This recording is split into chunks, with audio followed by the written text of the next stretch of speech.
Dan setelah ayah Kondo kaget bertemu Minami Sensei di rumah Eiji, dia pun akhirnya diciduk oleh mantan wali kota Minami Sensei. Gak ada gunanya lagi berbelit.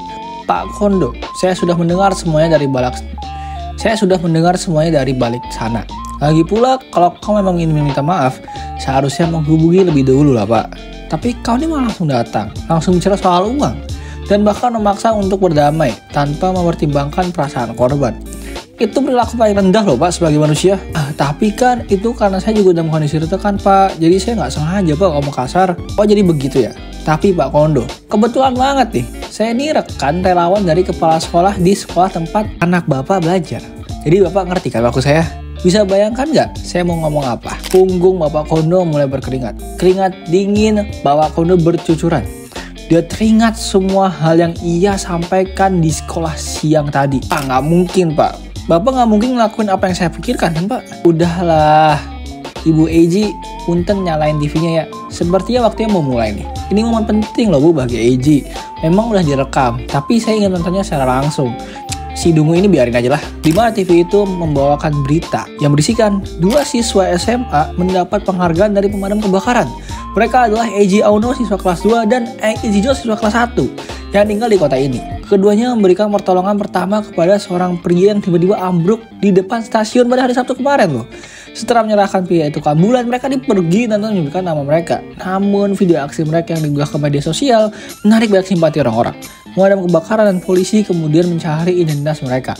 Identitas keduanya akhirnya ditemukan berkat informasi dari guru di sekolah mereka belajar. Jadi Pak Kondo, Bapak tahu nggak siapa pria yang diselamatkan Eiji tadi Pak? Dan pria itu adalah Tuan Yamada, mantan ketua Dewan Provinsi. Betapa menakutkannya nggak sih sekarang? Ini kebetulan banget loh. Kau pasti tahu Yamada kan Pak Kondo? Dia sama anggota partai denganmu dan salah satu tokoh senior dari partaimu. Tentu aja Bapak Kondo tahu tokoh besar di Dewan Provinsi Pak Yamada. Bahkan anggota parlemen pun segan kepada dirinya. Memang dia ini udah pensiun, tapi putranya melanjutkan posisinya dan sekarang juga tokoh penting. Tingkat dikit mengucur dengan deras diri Bapak Kondo. Ngomong-ngomong Pak Kondo, aku ingin memperkenalkan seseorang padamu. Hei Pak Yamada, terdengar langkah kaki di belakang Pak Kondo. Saya ingin menonton momen membanggakan sang penyelamat dengan tenang dan sambil nonton bareng. Tapi kenapa Mak dikasih tontonan yang sangat menyayangkan kayak gini mendengar berita buruk dari Anda Pak Kondo? Pak, nggak mungkin dong Bapak di sini. Kenapa Bapak bisa di sini? Baru aja saya tuh ketemu Eiji di sekolah. Saya juga ingin menyampaikan salam kepada ibunya.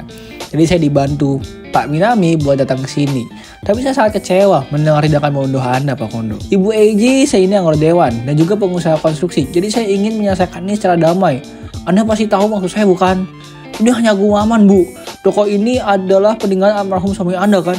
Jadi jangan membesar masalah Bu. Kalau saya serius, toko ini bisa saya hancurkan kapanpun. Di sini Pak Yamada meniru Bapak Kondo, disatirin coy. Tak mungkin lah kau bisa berdalih bahwa ini sekedar gumaman Pak Kondo. Kau pasti tahu banyak berita anggota Dewan Kota yang terkena masalah karena penyalahgunaan kekuasaan. Kalau sampai media tahu, semuanya berakhir Pak. Malu dong Pak. Partai bahkan udah mengangkat isu pemecatan Anda dalam rapat tadi loh. Jadi bye-bye. Dan ngomong-ngomong Pak Kondo, pemilik restoran ini adalah sahabat karibku. Dia juga aktif dalam kegiatan relawan kami di kota ini terlalu banyak mengandalkan kebaikannya. Eiji ini bisa dibilang pahlawan Pak yang mengabdi untuk masyarakat. Dan kami semua berudang budi badannya. Dan kamu malah nggak tahu dia, nggak tahu apa-apa, malah berani melukai dan mengancam anak ini. Udah siap belum sama konsekuensinya? Di sini Bapak Kondo hancur sangat hancur ya. Suara hati dia runtuh.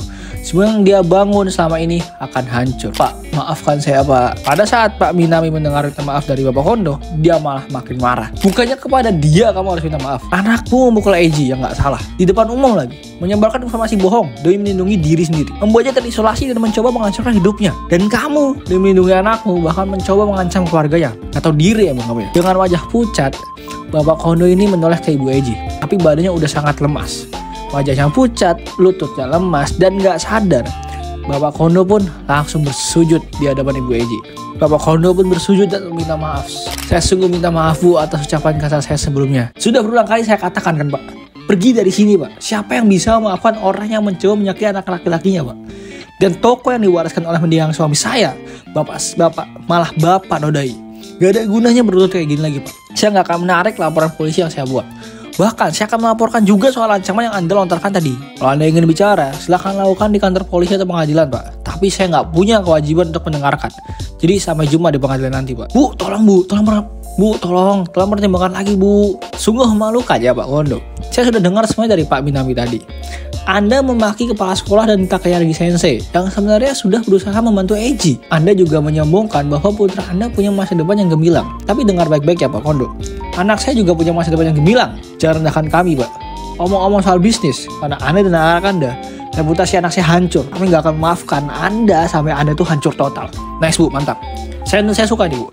Dan neraka Pak Kondo ini makin menyala. Soalnya dikasih neraka jahanam. Ada mobil mewah muncul di depan restoran Ibu Eiji. Muncullah satu orang gadis SMA turun dari dalam mobil. Seragamnya sama seperti yang Eiji dan Kondo gunakan. Dan ini semakin menambah rasa takut Bapak Kondo. Jadi Anda emang di sini ya Pak Kondo? Dan terus, tar. Kok bisa?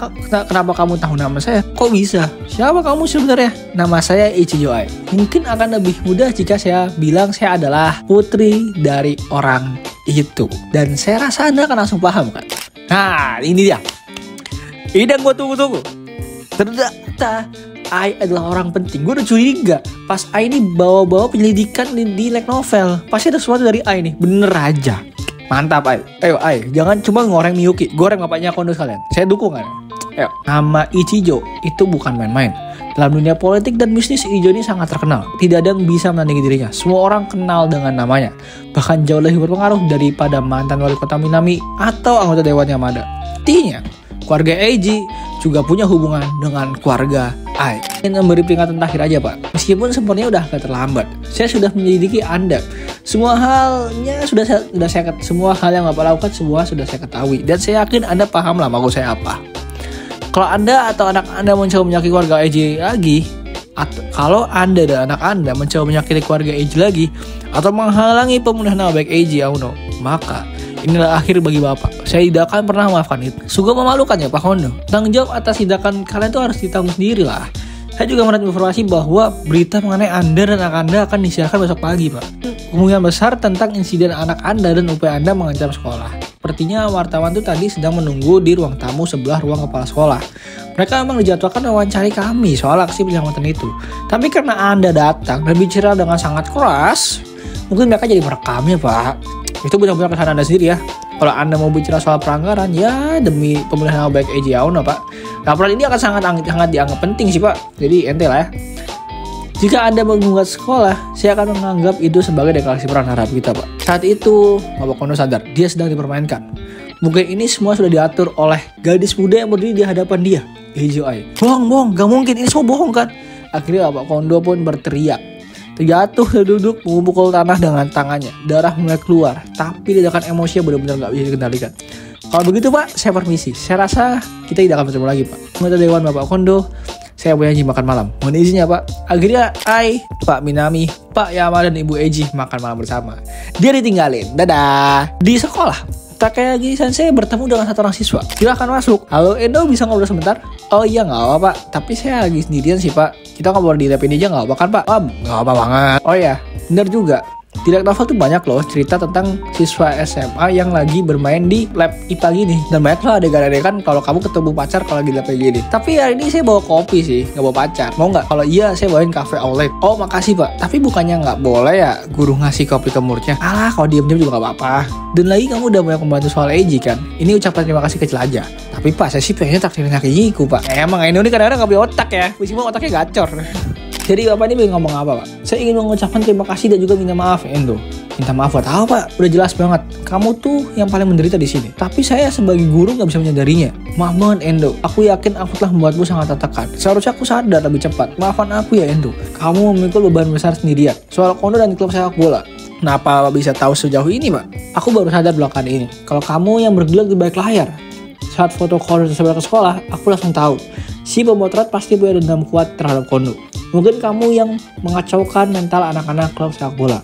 Aku periksa siapa siswa yang tidak masuk pada hari pengambilan foto yang punya keterkaitan dengan Kondo dan Eiji. Lalu muncullah namamu. Ditambah riwayat masa lalumu, aku rasa kamu sudah siap ketahuan sejak awal. Bahkan siap mengorbankan dirimu demi menjatuhkan Eji. Rencanamu berjalan baik, Endo. Hari Minggu lalu beberapa anggota klub sepak bola mengaku ke pihak sekolah, disertai rekaman suara dan bukti pesan di media sosial. Karena kamu mengguncang klub sepak bola, sekolah bisa cepat mengambil tindakan untuk menanggulangi masalah ini. Terima kasih ya Endo, kamu sudah bergerak demi Eji. Emang beliau ini God pak, ini gak usah diraguin pak. Nggak benar pak, saya ngelakuin ini demi Eji. Mana ada, saya cuma bergerak demi diri saya sendiri pak, itu doang. Alah gak usah merendahkan, saya tahu kamu tuh King Endo. Kalau kamu cuma Dynamo Kono, kamu tuh gak mungkin bertindak kayak gini. Tapi kamu bertindak demi Eji kan, karena itu kamu adalah mengorbankan dirimu di tahap akhir. Kamu cuma gak mau Eji merasa berutang budi kan, makanya kamu kayak gini. Saya ketahuan deh. Terima kasih ya pak, saya serahkan semua data dan bukti yang sudah saya kumpulkan ke bapak. Apapun hukumannya saya siap menerimanya pak. Itu sangat membantu sih Endo. Makasih ya, tapi hukuman apa yang kamu maksud? Tapi kan saya bolos pak kemarin. Ya bolos sih, gak bisa ya bolos sih, emang bolos dan gak bisa dibenerin dan gak bisa dibenarkan. Tapi kan foto ini cuma gak sengaja jatuh di suatu tempat kan, di ruang sepak bola. Kalau kamu cuma kehilangan barang gak bisa dihukum lah.